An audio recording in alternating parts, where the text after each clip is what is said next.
Hi everyone, a very warm welcome to today's session. I hope you guys are doing absolutely fine and amazingly well, taking good care of yourselves and your loved ones. Let's get started with today's session where we are going to discuss about water as resources. बच्चे हम पिछले कुछ series इस session में इस chapter की अगर बात की जाए तो हम हमेशा अलग अलग चीजों के बारे में बात कर रहे हैं. Talking about how these you know 1 minute. How there are various natural resources, why they are so important for us, how they are being depleted, how human activities are responsible for the depletion, how can we control it, so on and so forth. ठीक है. So on that note, let's get started with today's session. और आज का natural resource जो हम discuss कर रहे हैं वो है हमारा water resources. Before this, what we have discussed is, land and further on soil. And we'll also be discussing natural and wildlife resources. तो लैंड और सॉइल हम कर चुके हैं, वाटर हम आज कर रहे हैं. मेजरली यही टॉपिक्स इस चैप्टर के, land, soil, water as natural resource and natural vegetation and wild life. Now the topics that we are going to cover today is, first of all, what do you exactly are referring to when you're referring to water as a natural resource? What does water cycle mean? Overuse of water resources क्या होते हैं? Water scarcity क्या होती है? Water pollution क्या है? अब जब पोल्यूशन हो रहा है तो भाई पोल्यूशन को कंट्रोल करना भी बहुत ज्यादा जरूरी है. तो how do we control the pollution? And pollution control करने के लिए हम क्या करेंगे? हम करेंगे कंजर्वेशन. सो कैसे कंजर्वेशन किए जा सकते हैं, वाटर के केस में क्या क्या स्टेप्स लिए जा सकते हैं, ये सारी चीजें हम डिस्कस करने वाले हैं. ठीक है.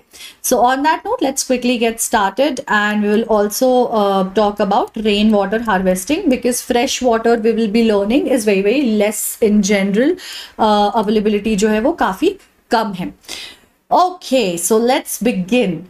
Now let me quickly introduce myself. Hi बच्चा पार्टी, मेरा नाम अंकना है और मैं हूँ आपके expert for social sciences at Imbibe. I come with an experience of more than 9 years in the field of education, wherein I have taught both online and offline to the students of CBSE and ICSE board. And it has been a wonderful journey full of learning and absolutely amazing. Also, I've done my studies in the field of humanities, because of which I specialize in English and social science. Now we'll start the session with 3 questions. 3 सवालों के साथ शुरू करेंगे हम session. आप देखो आप कितना आंसर कर सकते हो, नहीं कर पाते हो तो भी कोई प्रॉब्लम नहीं है, चंगा है बिल्कुल. All is okay. ठीक है. So here comes the very first question. Oh, by the way, but before the question, because this is actually not the first session, we've already done land, we've already done soil. We'll do a quick revision. So in the previous session, we basically discussed about soil as a resource. तो बच्चे soil एक बहुत ही vital, बहुत ही important natural resource है जो comprise करता है अलग अलग ऑर्गेनिक मैटर, मिनरल्स, टूटे फूटे रॉक्स का, which are formed through weathering processes. ठीक है.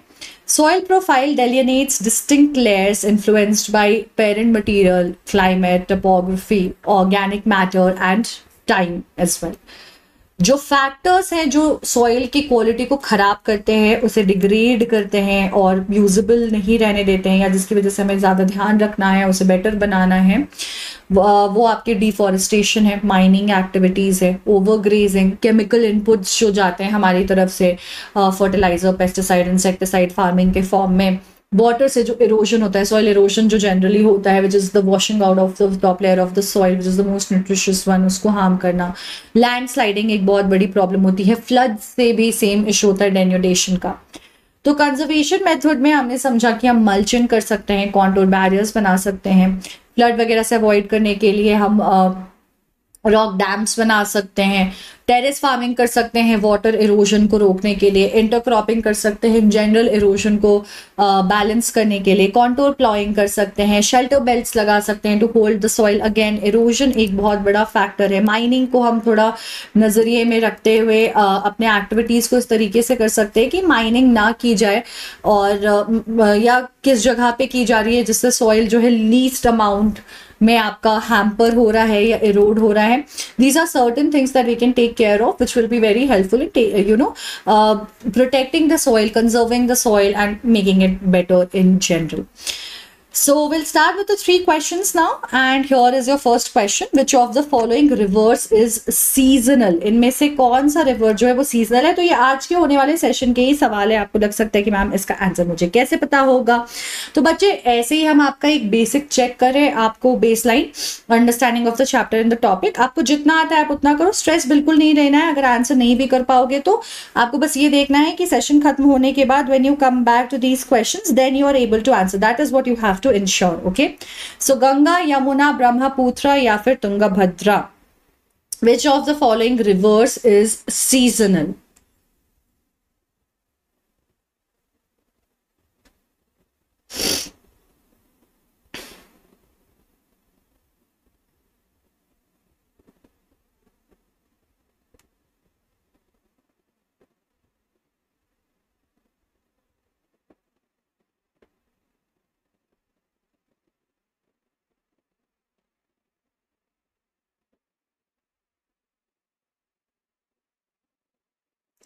Okay, so the correct answer will be Tungabhadra. Basically जो हिमालयन रिवर्स होते हैं वो पूरे साल आइस फेड होते हैं, तो it's just the peninsular reverse जहां पे प्रॉब्लम आएगी. Will discover more about that. Next question. India receives a good amount of rainfall through monsoon.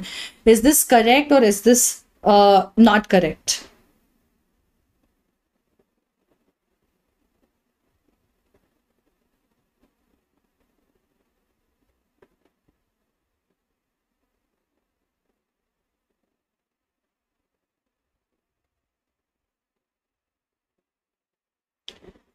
बच्चों हमारे यहाँ हम डेजर्ट नहीं है, क्योंकि हमारे यहाँ मानसून होती है और एक्चुअली हमें काफी अच्छा अमाउंट ऑफ रेनफॉल मिलता है मानसून से. So that statement is correct. Will dwell into more details of it in this session.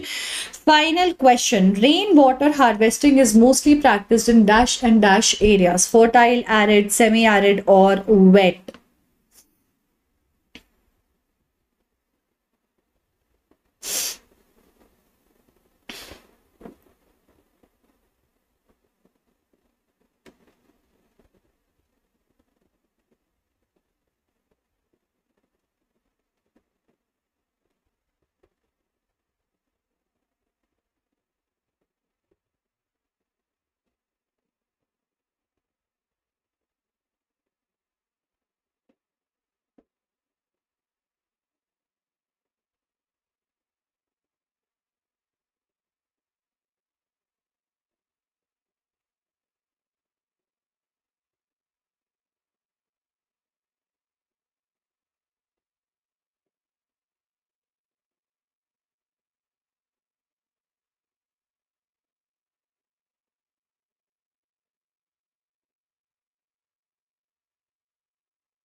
सो जहां पे पानी है इन जनरल वहां पे अगर मतलब क्योंकि बारिश अच्छे से होती ही है तो जरूरत होगी नहीं ज्यादा रेन वाटर हार्वेस्टिंग प्रोटेक्शन करने की. जहाँ पे नहीं है, सूखा है, वहां पे बारिश को बचाना, प्रोटेक्ट करना ज्यादा जरूरी है. समझते हैं कैसे थ्रू द चैप्टर. अगेन इस चैप्टर का ये सेक्शन बहुत इंपॉर्टेंट है. वाटर एज अ रिसोर्स एक सेपरेट आपका यहाँ पे भी वैसे तो है, बट क्लास 10 में भी एक टॉपिक है, तो ये पूरा चैप्टर उस पर्सपेक्टिव से भी बहुत important. So just make sure that you read this very carefully and remember the things that you are studying. Okay, तो ग्रेट बैरियर रीफ जो है वो दुनिया का लार्जेस्ट लिविंग स्ट्रक्चर है जो कि ऑस्ट्रेलिया में लोकेटेड है. Did you guys know that? जब हम डीपर डाइव करते हैं और वेराइटीज ऑफ प्लांट्स और एनिमल्स को देखते हैं जो अंडर वाटर रहते हैं, मल्टीपल ऑर्गेनिजम्स मिलेंगे with different kind of colours under the blue ocean and what not to offer. Water in सारे लाइफ फॉर्म्स को सपोर्ट करता है जो सी पे और कई तरीके से लैंड पे रहते हैं उसे भी. Did you know that the Great Reef's water is visible even from space? वो वहां से भी नजर आ जाता है कि ये ग्रेट बैरियर रीफ है. तो वाटर के बारे में जानते हैं और क्यों इंपॉर्टेंट है और क्यों इतना इंपॉर्टेंट नेचुरल रिसोर्स कंसिडर कर रहे हैं हम और क्यों उसके बारे में पढ़ रहे हैं. तो बच्चे सबसे पहले वाटर एक रिन्यूएबल रिसोर्स है, यानी कि ये खत्म नहीं होता, एग्जॉस्ट नहीं होता, बहुत ज्यादा अमाउंट में अवेलेबल है. But the problem is it covers only 3/4 of the earth surface. ये अर्थ के सिर्फ 3/4 जगह को कवर करता है. अब आप कहोगे मैम आप क्या बात कर रहे हो, 3/4, 3/4 of the space, 75% of earth is covered with water, what is wrong with that? इसकी वजह से ये प्रॉब्लम कैसे? प्रॉब्लम इसलिए है कि इसमें से सिर्फ 1% फ्रेश वाटर है। अब इसका सिग्निफिकेंस क्या है समझते हैं। Now because we have so much of water, majority of earth is covered in water, it is also known as water planet, and that is what gives the blue colour to earth and somewhere greens and browns you can सी।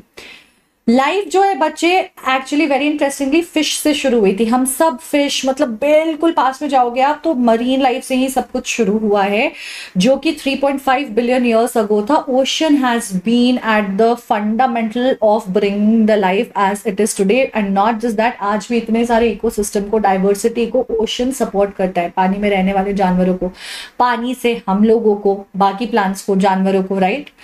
लेकिन और इसलिए पानी इतना ज्यादा important है, लेकिन ocean चाहे कितना ही क्यों ना हो, ये फिट नहीं है हमारे कंजम्पशन के लिए, क्योंकि ये सलाइन वाटर है, सॉल्ट वाटर है, इसमें बहुत बहुत ज्यादा सॉल्ट होता है।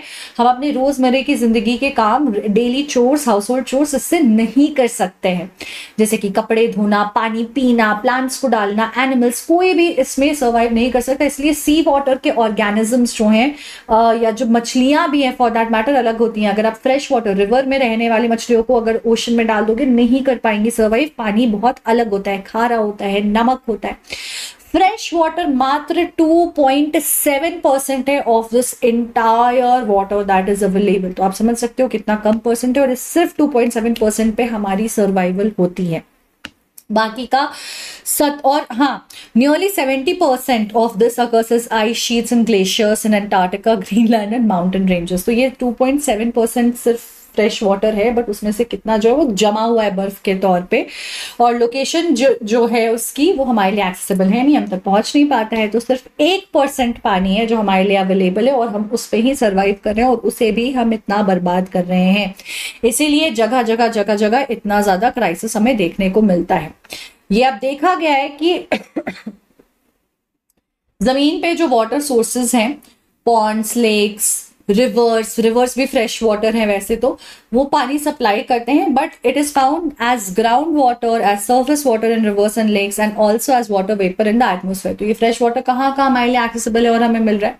जो बाकी ग्लेशियर्स और स्नो है वहां से मेल्ट करके ठीक है, बट इन जनरल जो नदियां बह रही हैं, जो पॉन्ड्स हैं, छोटे छोटे वाटर बॉडीज हैं, वो फ्रेश वाटर देते हैं हमें।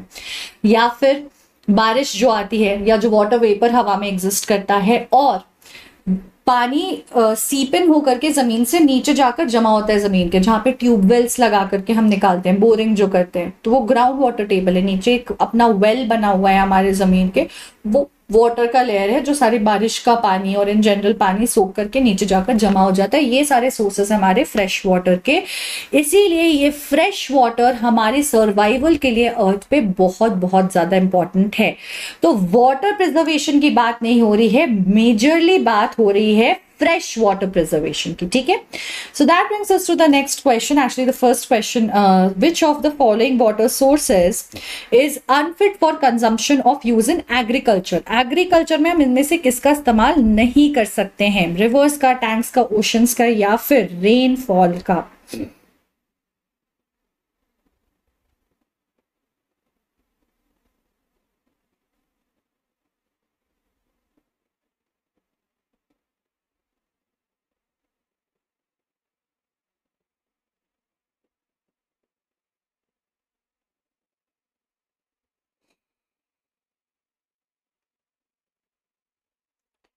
And the correct answer would be oceans, because again saline water और saline water हम नहीं यूज कर सकते हैं, हम fresh water पे ही dependent हैं. Now a fun fact.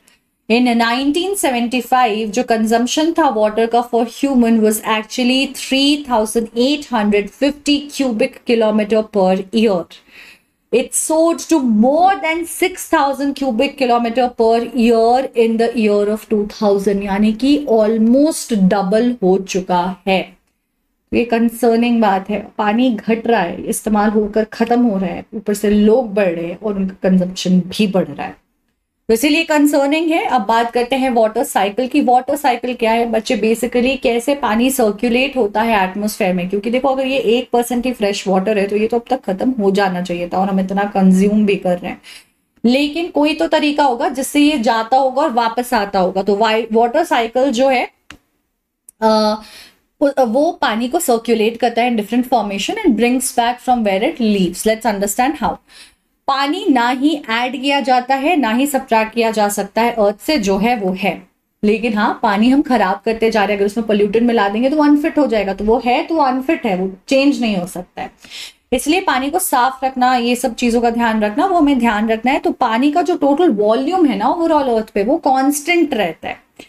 क्यों? क्योंकि ये कांस्टेंट मोशन के थ्रू, एक साइकिल के थ्रू जा रहा है, जहां पे क्या होता है, जो अलग अलग वाटर बॉडीज है, रिवर, ओशन, सी, वाटर टैंक्स, वेयरएवर, पानी जो नॉर्मल गिरा है वो गर्मी से गैस में, लिक्विड से चेंज हो जाता है, लिक्विड से चेंजेस इनटू गैस। अब ये वाटर वेपर बन गया। आपने वाटर वेपर पहले भी पढ़ा होगा, समझ भी रहे होगे।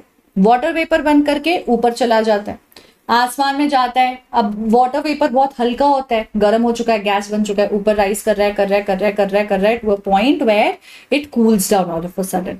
अब यहाँ कंडेंसेशन हो रही है, यानी कि इवेपोरेट होकर के गैस गया, अब वो ठंडा हो रहा है। ठंडा होगा तो क्लाउड्स फॉर्मेशन होगी, और ज्यादा होगा तो धीरे धीरे वो कन्वर्ट हो जाएगा वाटर ड्रॉपलेट्स में, जिसके बाद प्रेसिपिटेशन यानी कि बारिश होगी एंड रन ऑफ होगा, यानी कि फिर से जमीन के अंदर, रिवर्स में, सारी जगह पानी वापस चला जाएगा। तो हमें क्या समझ आया? पानी सर्कुलेट हो रहा है और इसी साइकिल को हम कहते हैं वाटर साइकिल। अब ये एक कॉन्टिन्यूअस प्रोसेस है, कॉन्टिन्यूअस मूवमेंट है पानी का हमारे एटमॉस्फेयर में, ओशंस के, एटमॉस्फेयर के, लैंड के, और बैक अगेन टू ओशन के बीच का। That is what we are referring to. Now, water evaporates from ocean and the different bodies of waters. They form clouds, precipitates as rain, या फिर snow के form में, कई बार ओले, हेल स्टॉर्म होता है, उसके फॉर्म में भी आता है। आप यहाँ पे देख सकते हो how it is getting evaporated, right? In the form of gas going up, forming the clouds. Clouds are moving and then causing the precipitation over here. So this is how the water cycle happens. अब यहाँ पे बारिश होकर ये फिर से वापस आ जाएगा नीचे, और जब वापस आ जाएगा तो सिंपल सी बात है, जो बारिश गई वो वापस नीचे आ गई। तो इसी साइकिल को, अब ये सर्कुलर मोशन में चलता जा रहा है, इससे ये वापस पानी पहुंचा देता है रिवर्स, लेक्स, ग्राउंड वाटर में, जो साइकिल को पूरा फिनिश करता है। इसे ही हम वाटर साइकिल कहते हैं। अब आपको वाटर साइकिल को और अच्छे डिटेल में पढ़ना है या ऐसे और भी चीजें देखनी है, the best way of doing this is watching various videos that we have on the Embibe platform, and let me quickly show it to you why I am talking about this. Sorry, one second, I will just open quickly imbibe.com. just have a look at it, okay? अभी मैं आपका target जो है 8 लगा देती हूँ। तो हमने 8 से बेसिक सेट कर लिया। अब आप just look at the magic and why I constantly keep asking you. अब हम यहाँ पे वाटर साइकिल सर्च करते हैं। यहाँ पे जनरल वाटर रिसोर्सेज आप कुछ भी सर्च कर सकते हो, आपको वीडियोस, बुक्स, क्वेश्चन सबका ऑप्शन आ रहा है, लेकिन नहीं, मुझे देखना है वाटर साइकिल। तो ये देखो, ये हमारा चैप्टर है, इस चैप्टर में आपको सारी चीजें मिल जाएंगी and you can see how everything is here, right? I will just quickly go into the videos because I want to watch a video and I want to learn more about it. Water as a resource बताया हुआ है, सब कुछ बताया हुआ है, change, okay, earth as a make it rain inside a jar. There's an experimentation that has been given to us. Water cycle and evaporation भी दिख रहा है मुझे। ये actually 9th CBSE के लेवल का है। So I will go back. I will see मेरे सिलेबस में 8th में कहाँ और क्या दिख रहा है। तो मैंने जब टॉपिक सर्च किया तो ये हर एक ग्रेड से मुझे इन्फॉर्मेशन दे रहा है। देखो 9th का भी अगर आप पढ़ लोगे तो आपको कोई प्रॉब्लम नहीं है। It will only help you, ये आपकी मदद ही करेगा। तो जब आप लर्न पे जाते हो तो the video begins as you can see. So I am gonna skip the intro, और ये देखो how beautifully it has been illustrated you guys. Ocean water, हर एक चीज, cloud formation, see my audio is off, there is a proper audio and explanation, water cycle, everything has been explained over here. देखो कितना अर्थ cover है, total कितना volume है, कितना ocean है, कितना फ्रेश वाटर है, कितना सरफेस वाटर है, कहाँ कहाँ आ रहा है, कहाँ कहाँ जमा हुआ है, कहाँ एक्सेसिबल नहीं है, हर एक चीज आपको विजुअली एक्सप्लेन की गई है। और ये हमारा वाटर साइकिल है। ये देखो इवेपोरेट होकर बादल फॉर्म हो रहा है, बारिश हो रही है, फिर ये नीचे आ जा रहा है, फिर से पानी, evaporation, condensation, precipitation, right, and then it being surface runoff and then the water getting added to these. All of these things are so beautifully illustrated for you that very honestly what I feel is that इससे ज़्यादा और कुछ चाहिए ही नहीं हमें समझने के लिए। जब इतने अच्छे विजुअल्स मिल जाते हैं ना, तो फिर हमारे लिए बहुत ईजी हो जाता है चीज़ों को समझना, लर्न करना, प्रिपेयर करना, याद करना और ध्यान में रखना। That's the best part of it. So such kind of beautiful videos you have full of your entire syllabus, of your full syllabus present, and plus you can always ask your doubt on the application over here. Ask me a doubt में जाकर आप chat में जाकर आराम से अपने doubts को clarify कर सकते हो।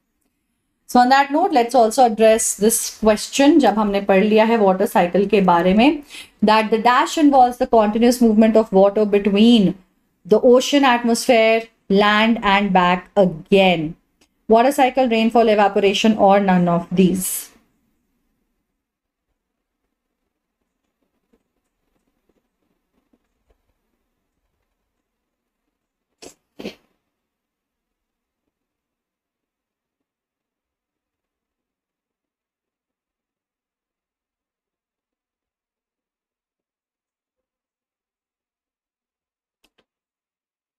Okay, people, and we will be back in 3, 2, 1, and 0. It's the water cycle which circulates the water, brings it back from where it started, and so on and so forth.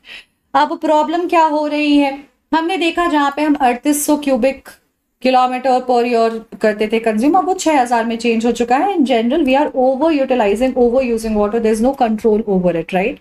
तो huge amount of पानी जो है drinking के लिए, कपड़े धोने के लिए, अलग अलग पर्पसेस के लिए, प्रोडक्शन के लिए, इंडस्ट्रीज में we have started using, agriculture industries generating electricity, reservoirs, dams बनाने के लिए, as a result of which a lot of water is getting over exploited then it should be in limitation. तो dripping tap wastes 1200 litres of water in a year. Can you imagine? 1000 litre से भी ऊपर हम अगर एक drip, एक कहीं पे भी टैप से बूंद बूंद पानी चू रहा है, तो please fix that tap, because what you're costing is a huge amount of water which will be difficult for you only because right now so much of crisis has started happening. Imagine after 10-20 years what will be the case. तो अब क्या हो रहा है? Population बढ़ रही है, cities बढ़ रहे हैं, खाने का डिमांड बढ़ रहा है, कैश क्रॉप्स की डिमांड बढ़ रही है, इंडस्ट्रीज की प्रोडक्शन की डिमांड बढ़ रही है, स्टैंडर्ड ऑफ लिविंग इंक्रीज कर रहा है, लोगों को स्विमिंग पूल चाहिए, शावर से नहाना है, फैंसी शावर से, चारों तरफ से पानी आ रहा है, what not we are doing.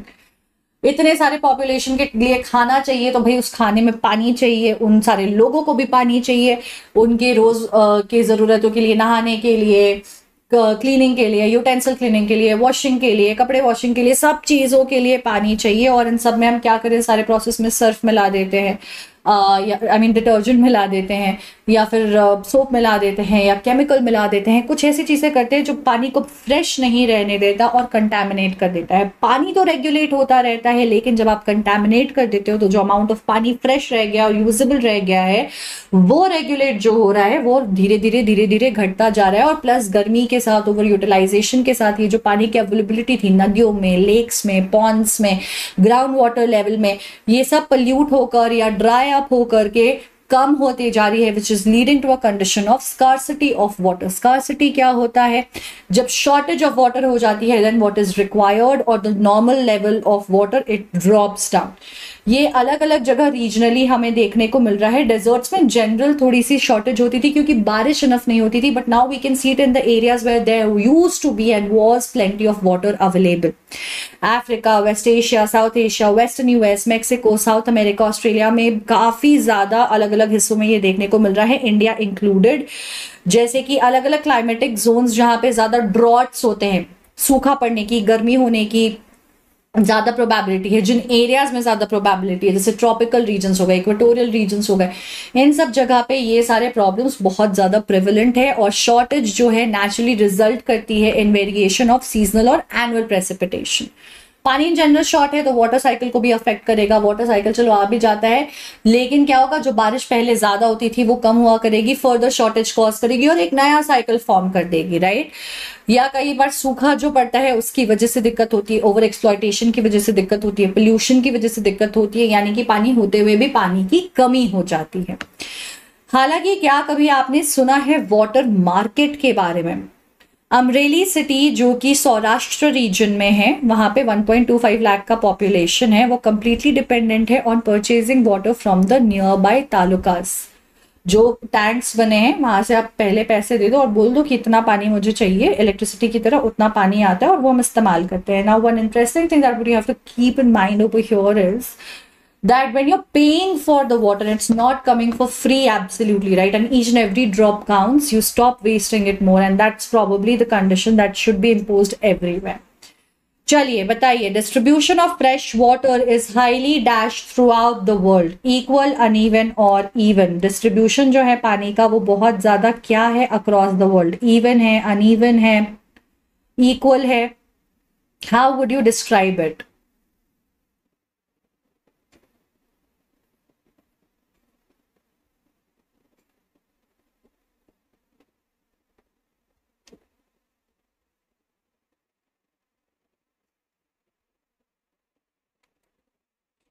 So बच्चे, we understand that definitely there is no equality. That is why some areas have more water, some areas don't, and some areas struggle a lot.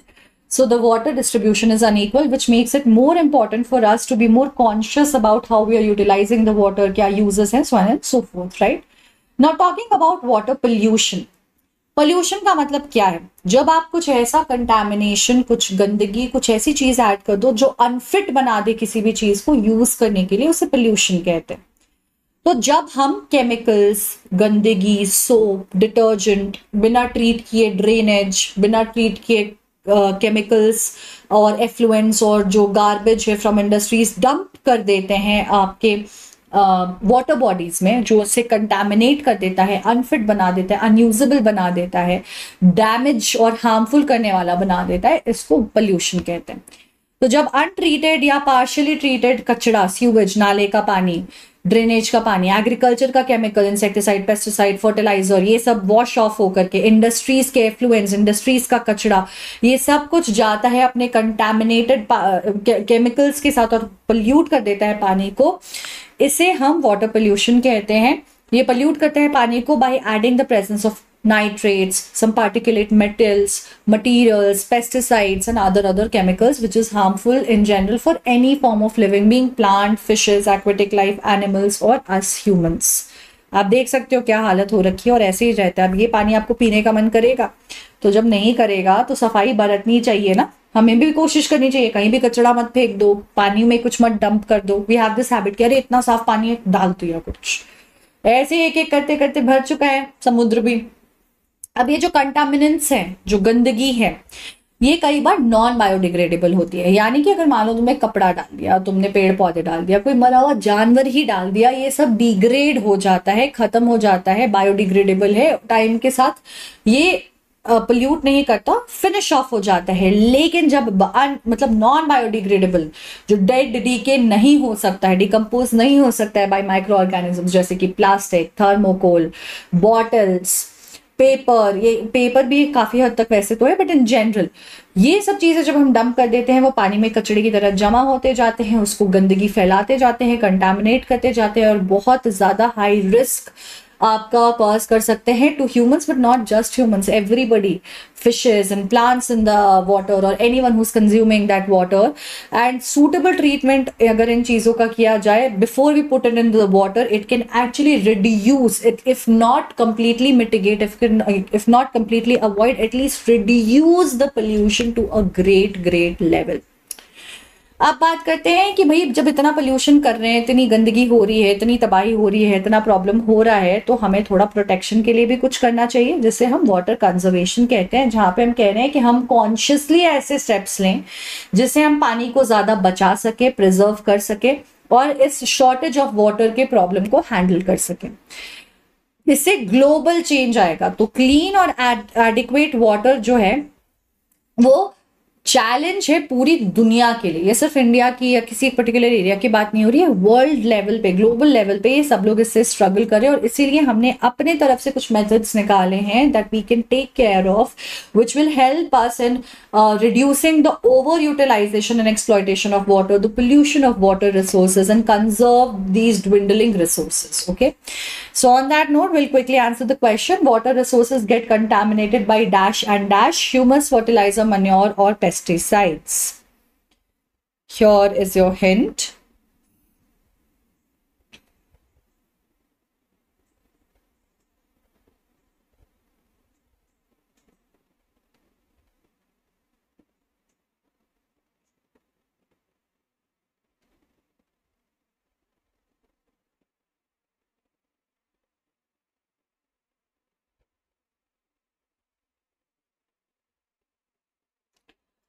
And the correct answer would be the artificial materials of fertilizers and pesticides.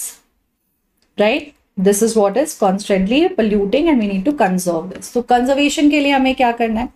पानी है renewable resource, लेकिन fresh water नहीं है इतना ज्यादा unlimited, हमें उसका ध्यान रखना बहुत ज्यादा जरूरी है, क्योंकि हमारे एक्टिविटीज से, ओवर यूजेस से, पोल्यूशन से ये धीरे धीरे धीरे धीरे वाटर साइकिल में भी घटता जा रहा है। कुछ सिंपल प्रैक्टिसेस हैं। कचरा आप जब डाल रहे हो, पानी में डंप कर रहे हो, एकदम पानी में डंप करना नहीं चाहिए, बट लेट्स से इंडस्ट्री से, नालियों से, ड्रेनेज से, instead of putting it directly how it is with the packets and the chemicals, we can treat and filter out few things, at least the particulate materials and some very harmful chemicals, and then we can put it. तो अगर वो 80% pollute कर रहा है तो शायद 20% pollute कर रहा होगा, which will be a great change to begin with. Doesn't mean that we should keep polluting it, but एक अच्छा shift है। फॉरेस्ट को प्रिजर्व करो भाई, जितने ज्यादा पेड़ होंगे उतनी ज्यादा आपकी अच्छी वाटर साइकिल में भी पेड़ों का बहुत बड़ा रोल होता है। वेजिटेशन कवर जो है वो दूसरी चीज क्या करते हैं, जब सरफेस रन ऑफ होता है पानी का बिल्कुल से, ठीक है, उसको स्लो करते हैं, बीच बीच में प्योरीफाई भी करते रहेंगे, और साथ ही साथ हमें मिनिमाइज करना है वाटर सीपेज को थ्रू प्रॉपर कनाल लाइनिंग। ठीक है, तो मतलब अदरवाइज इधर उधर से जो चीजें हो रही हैं, कहीं से केमिकल्स चले जा रहे हैं, उन सब चीजों को हमें मिनिमाइज करना है, लिमिट करना है।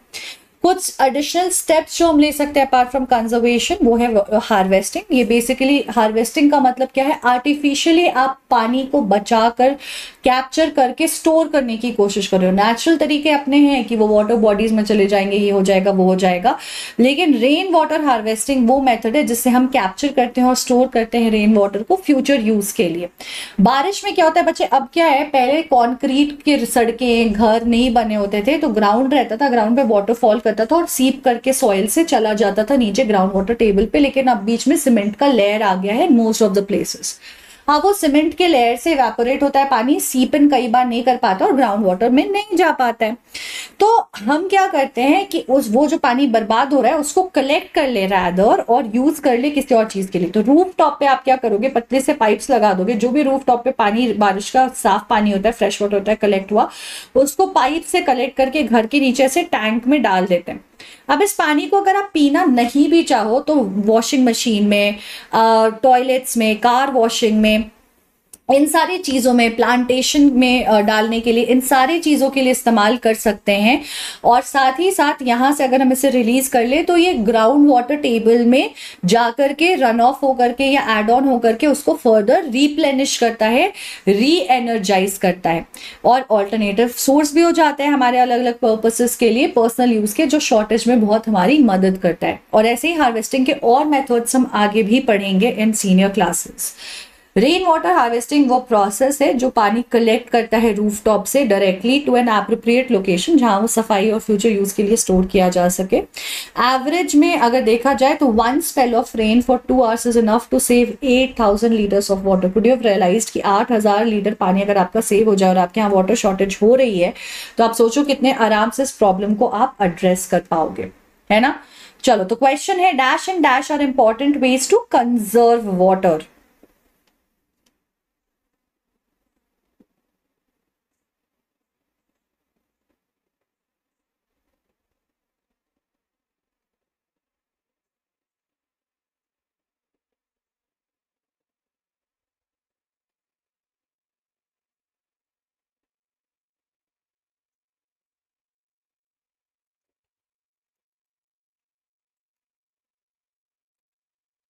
And the correct answer would be water recycling and rain water harvesting. इससे हम पानी को अच्छे से कंजर्व कर सकते हैं, बचा सकते हैं for future use. I think it probably needed to be rain water harvesting, water cycling. वो मैंने पोजिशन उल्टा कर दिया, बट आंसर जो है वो यही है. ठीक है. So with this guys, this is what we have about water. पानी के बारे में मैं यही जानना था.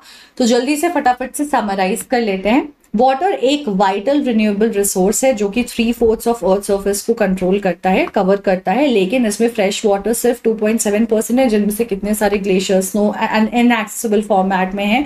सिर्फ 1% एक्सेसिबल है हमारे लिए.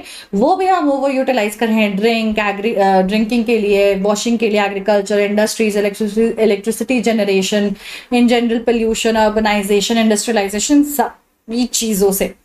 Which is leading to scarcity, which is shortage of water in a very exacerbated, which is further exacerbated by pollution. और ज़्यादा ये aggravate हो जाता है from untreated sewage, chemicals and industrial effluents. ठीक है. Conservation efforts include treating effluents, preserving vegetation cover and adopting rainwater harvesting. Rain water harvesting जो है कैप्चर करता है रेन फ्यूचर यूटिलाइजेशन के लिए और एड करता है कंजर्वेशन में भी. Addressing water scarcity requires global action to ensure sustainable management and access to clean water. Now, water conservation will help in preservation of all kinds of lives on earth.